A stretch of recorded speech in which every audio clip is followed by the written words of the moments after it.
Good morning, bird brains. Today we're finally going to get to go inside and show off and showcase everything that is in the brand new bird's nest. Let's get into it.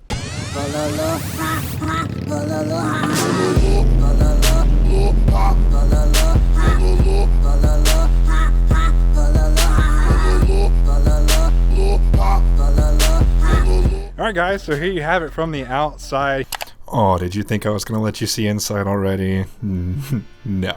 Let's take a look at what we had to get through to get here. What you see here is what we actually had to build to get back to the spot where the building was going to be. And this was after we actually cleared out a bunch of trees. After that was all done, I hired some people with some much stronger backs than mine to go ahead and build this concrete form. And with the help of my tractor moving in some base, they got it spread out and ready to pour. Meanwhile, the metal building itself was actually already put together on the other side of the property and filled with junk. Not to mention it had a terrible subfloor that needed ripping up. After a couple weeks, the concrete was done, and we had the metal building torn down and put back together. Not an easy feat.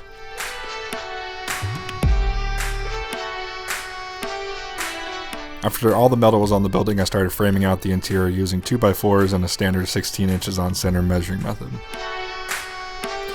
Oh, also I really destroyed my thumb in the process. Check this out. Over the next couple months, I had some spray foam guys come out to do the insulation, an electrician to come and wire everything up, and then I went ahead and painted the top of the insulation black. More on that later. After that, I got my lighting hung up, and then it was time for some sweet construction time lapses.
We got all the drywall and everything hung up except for one section, and that's where the AC was going to go. This sweet, sweet AC keeps this shop nice and cool. After that was up, we were able to get the rest of the drywall up, and then it was time to move on to paint.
then once all the walls were painted, it was time to start getting stuff moved around and organized. Believe it or not, this step actually took the longest.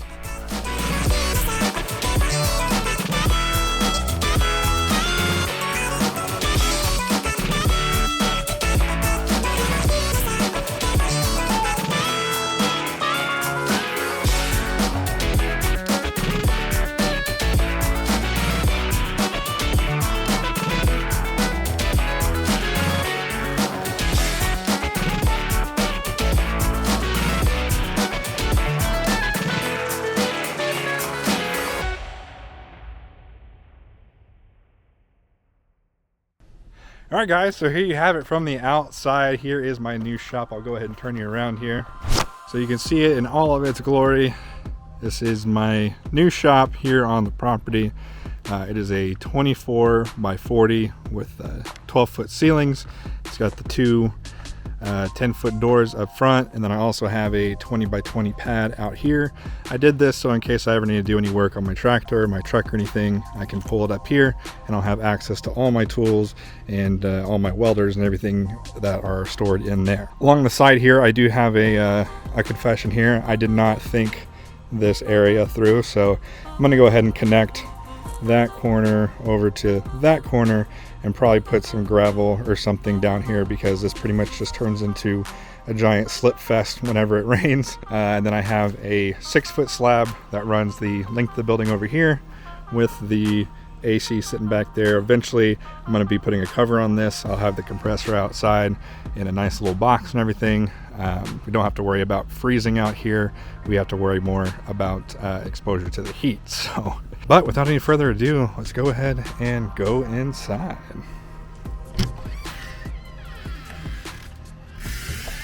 So the first thing you notice when you walk in here, besides the bikes that are sitting over there that aren't supposed to be in the shot, is the temperature. Now, of course, you can't tell this by video, but as I mentioned, outside we do have air conditioning in this garage. This is a mini split unit from a good buddy of mine who does this for a living now. He came and installed this for me, and it keeps this place nice and cool, mostly thanks to what looks like a charred ceiling, but it's actually spray foam insulation that's just been painted black. I went with the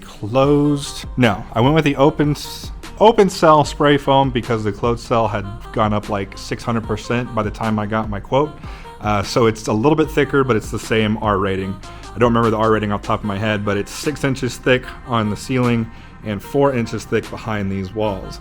Now, to the walls, these are drywall, and you might be asking yourself, why the heck would you put drywall in a shop building? Long story short, it's because it's cheap. I eventually do want to go with plywood or something a little bit stronger for the walls, but I did go ahead and put in 3/8 drywall, so that way when I want to go ahead and swap over to 3/8 plywood, I won't have to gap out the electro outlets or anything like that. I'll pretty much just have to tear this stuff down, throw the new stuff up. Next thing I like to talk about is the lights. You guys know I love my lights. These are the exact same lights that were initially in my old shop. If you watched from the old build series, all those lights, these are the exact same ones.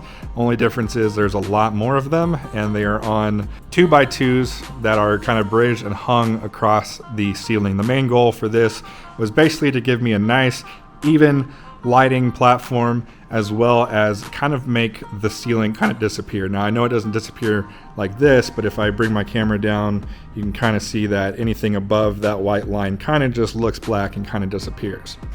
I have 2 electrical outlets in the ceiling. I've got one right there, and then one that is powering this drop down line right here. That is hooked up to the switch by the door. Now, going along the walls here, I have a welder plug here. I've got standard 110 here, or 120, whatever you want to call it. Standard 110 or 120, I'm too stupid to know the difference. I've got standard, standard, standard, standard, standard, standard, standard, standard, standard, standard, standard, standard, and standard.